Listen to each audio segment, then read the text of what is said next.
open up, honey, eat your lover boy me that's a knocking. Won't you listen to me, sugar, or to catch you with the high? That's not the sort of song I want. What's this other guy then, Duffy? No, it's this type of thing. Right, show.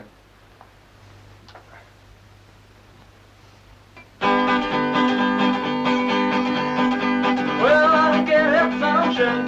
I get the love and the human time. With my baby.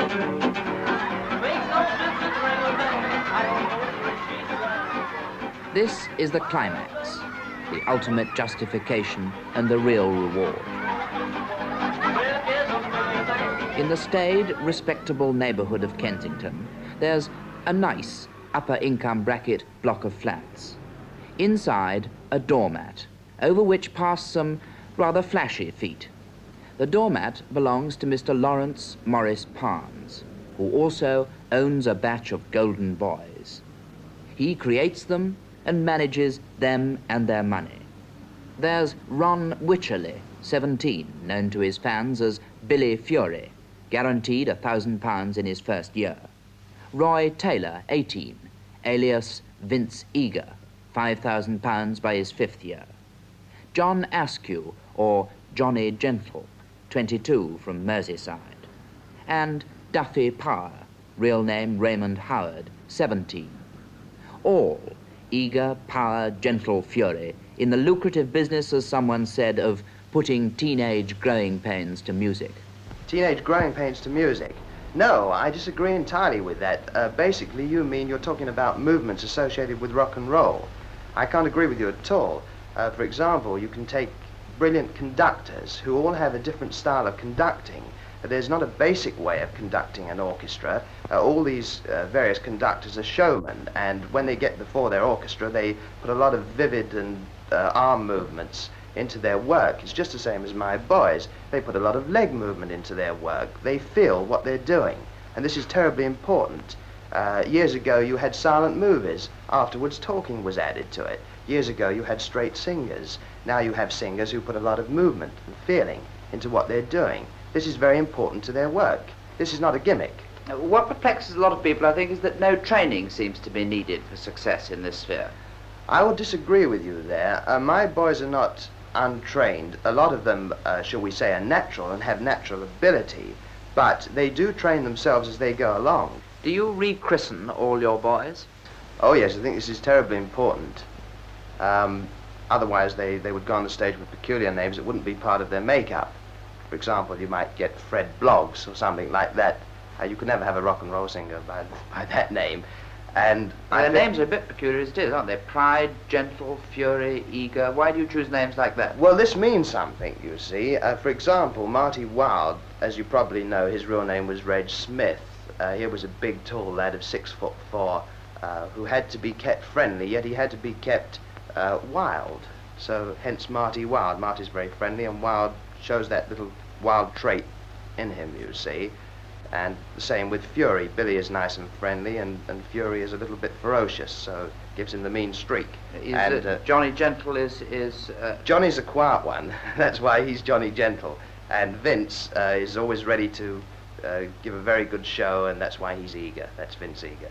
And do they, boys living in this house, do they call each other by those names? Oh yes, they get quite used to it, and I believe their parents do as well when they see them. I mean, they become who they are on the stage. You look after your boys pretty carefully. Do you regulate their private lives as well?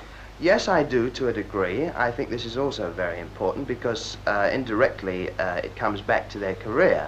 What they do in their private life is really their own business, but at the same time they have to watch their career, and one thing can connect with the other, so you have to be very careful. Or do you make them go to bed at a certain time? I like them to go to bed at a certain time, yes. I like them to be in not later than midnight, if possible. And do you say what they'll wear in their spare time? I like to help them. I like to make suggestions, put it that way. But we don't argue on this. We always have mutual talks, and usually works out very well. Don't you ever feel that you are being manipulated just like a puppet sometimes? As long as they do it right. No, I think it's up to you to go outside, and the performance you do, it's all your own, you know. All your own work, what you do on the stage. It all amounts to having faith in your manipulators, isn't it? Yeah. Do people often tell you that your managers are taking you for a ride and making a great deal of money out of you? Very often. How long have you been in this singer's school? Well, 2 weeks with Larry and Mr. Parnes. Do you think it's going to be a bit of an odd life? Well, it'll tie me down a little bit, but it's good for the career, you know. It's the best thing. But coming into it, don't you feel that there are an awful lot of smooth operators about in this business? Do you feel that you can trust them? Well, as long as I do it right out of it, I'm not really worried, you know. But don't you think it'll be a strange life? Well, I don't really mind. It's what I wanted. And I think I'll buckle down to it. Do you feel that the teenagers that you entertain, you have a good effect on them or a bad effect? What do you think? Well, I don't know, really. I think it all depends. It's only, well, I suppose it's only feeling, you know. They see someone they like and they hear something they like, and it just might be a bad effect. It all depends on the teenager, I think. But when they go hysterical and they shout and scream and so on, what do you think about that? I love it. What jobs did you do before you became a singer? I was an apprentice joiner for a year and a half, and I passed most of my exams, but towards the end of that term I dropped off a bit, and so I decided to take to this, and fortunately I met Larry, and that was that. As you're only just beginning, do you find that you have quite a lot of spare time? No, not really. I do a lot of rehearsing and try to write a few more songs. You write your own songs, do you? Yes. And then what do you do for amusement? Oh, well, date girls. Anything else? Not really, no.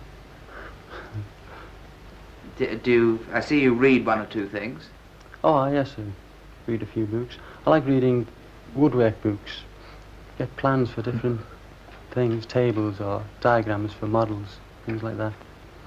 Do you think that you've got a good chance of being on the stage still at 45, say? Well, I hope to. I don't know about my chances. Well, I don't care if sunshine, I get the love any evening time. With my baby, makes no difference if the rain comes down. I don't know till when she's around. Why, little baby, what's we're gonna kiss. We're gonna kiss and go. Well, guess I'm ready to kiss like this. Let's go. Well, I don't care if sunshine, I get the love any evening time.